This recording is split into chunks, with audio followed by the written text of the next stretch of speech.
شروع کرتی ہوں اللہ کے نام سے جو بڑا مہربان نہایت رحم کرنے والا ہے۔ جب رسول اللہ صلی اللہ علیہ وآلہ وسلم نے نبوت کا اعلان کیا تو مکہ مکرمہ میں بہت سارے لوگ آپ کے سخت دشمن بن گئے۔ ان لوگوں میں ایک انسان ابی بن خلف بھی تھا جو آپ کا سخت ترین دشمن تھا۔ وہ رسول اللہ صلی اللہ علیہ وسلم کو تکلیف پہنچانے کا کوئی موقع ہاتھ سے نہ جانے دیتا۔ ابی بن خلف نے مکہ میں قسم اٹھائی کہ میں رسول اللہ کو ضرور شہید کروں گا۔ جب اس بات کے بارے میں رسول اللہ کو علم ہوا تو آپ نے فرمایا کہ وہ مجھے کیا شہید کرے گا، میں اس کو قتل کر دوں گا۔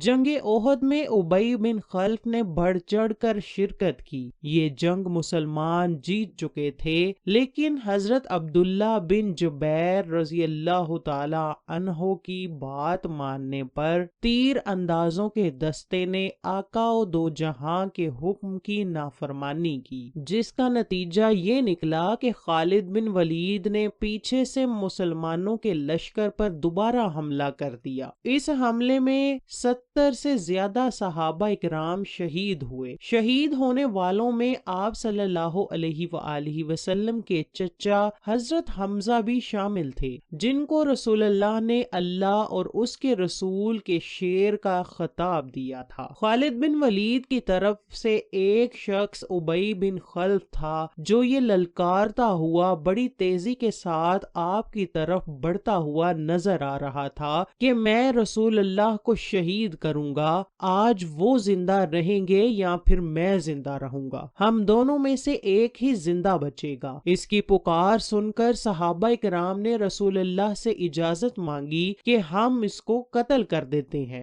لیکن رسول اللہ نے کسی کو بھی اجازت نہ دی۔ رسول اللہ فرماتے رہے کہ اس کو میرے پاس آنے دو، میں اس کو اپنے ہاتھوں سے قتل کروں گا۔ یہ شخص مکہ کے بہت ہی بڑے خاندان سے تعلق رکھتا تھا۔ اس کے بھائی کا نام امیہ بن خلف تھا، جو کہ حضرت بلال رضی اللہ تعالی عنہ کے آقا ہونے کی وجہ سے بھی جانا جاتا تھا۔ امیہ بن خلف غزوہ بدر میں قتل ہوا تھا۔ ابی بن خلف جب رسول اللہ کے پاس آیا تو ابی بن خلف نے اپنے سارے بدن پر لوہے کی زریں پہنی ہوئی تھی، بس گردن کے پاس سے تھوڑا سا جسم ننگا تھا، تو صحابہ نے رسول اللہ کو چاروں طرف سے گھیر لیا تاکہ وہ بدبخت رسول خدا کو کوئی نقصان نہ پہنچا سکے۔ لیکن رسول اللہ نے صحابہ کو فرمایا کہ اس کو میرے پاس آنے دو، اس کا راستہ مت روکو۔ صحابہ نے ابی بن خلف کو رسول اللہ کے قریب آنے کی اجازت دے دی۔ جب وہ بدبخت رسول خدا کے قریب آیا تو آپ صلی اللہ علیہ وسلم کے پاس حضرت حارث رضی اللہ تعالی عنہ کھڑے تھے۔ آپ صلی اللہ علیہ وآلہ وسلم نے ان سے حربہ لیا۔ رسول اللہ صلی اللہ علیہ وآلہ وسلم نے اپنے ہاتھ مبارک سے حربہ ابی بن خلف کی گردن کے پاس مار دیا۔ ابی بن خلف کو ہلکا سا زخم آ گیا، لیکن اس کو بہت ہی درد ہو رہی تھی۔ وہ درد سے چلاتا ہوا اپنے لشکر کی طرف بھاگ گیا۔ خالد بن ولید جو اس وقت مسلمان نہ ہوئے تھے اور ان کے لشکر والوں نے ابی بن خلف کو کہا کہ چھوٹا سا زخم ہے، اتنا کیوں چلا رہے ہو؟ ابی بن خلف نے کہا کہ مجھے اتنی درد ہو رہی ہے، مجھے ایسا لگتا ہے کہ میں زندہ نہیں بچ سکوں گا۔ اس نے کہا کہ میں نے رسول اللہ کی قسم کھائی تھی کہ وہ مجھے قتل کریں گے، مجھے تو ایسا لگ رہا ہے کہ رسول خدا کی قسم پوری ہو رہی ہے۔ ابی اپنے ساتھیوں کے ساتھ مکہ کی طرف چلا گیا۔ اس کی گردن سے خون تو بالکل ہی بند تھا، لیکن درد سے زور زور سے چلا رہا تھا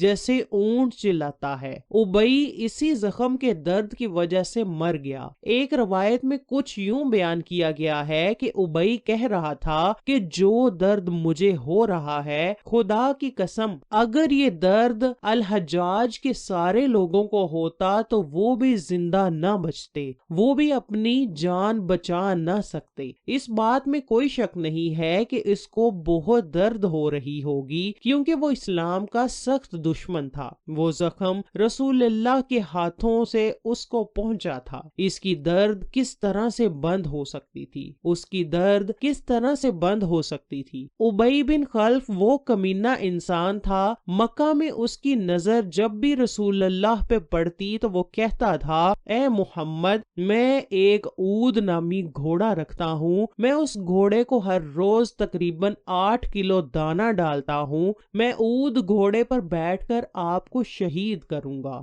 نعوذ باللہ۔ ابی کی یہ بات سن کر رسول اللہ فرماتے ہیں، ابی، انشاءاللہ تم مجھے نہیں بلکہ میں تجھ کو قتل کروں گا۔ حدیث پاک سے معلوم ہوتا ہے کہ رسول خدا نے ابی بن خلف کے قتل کے علاوہ کسی اور کو ذرہ برابر بھی تکلیف نہیں پہنچائی۔ یہی وہ واحد شخص تھا جو رسول اللہ کی زندگی میں ان کے ہاتھوں سے قتل ہوا تھا۔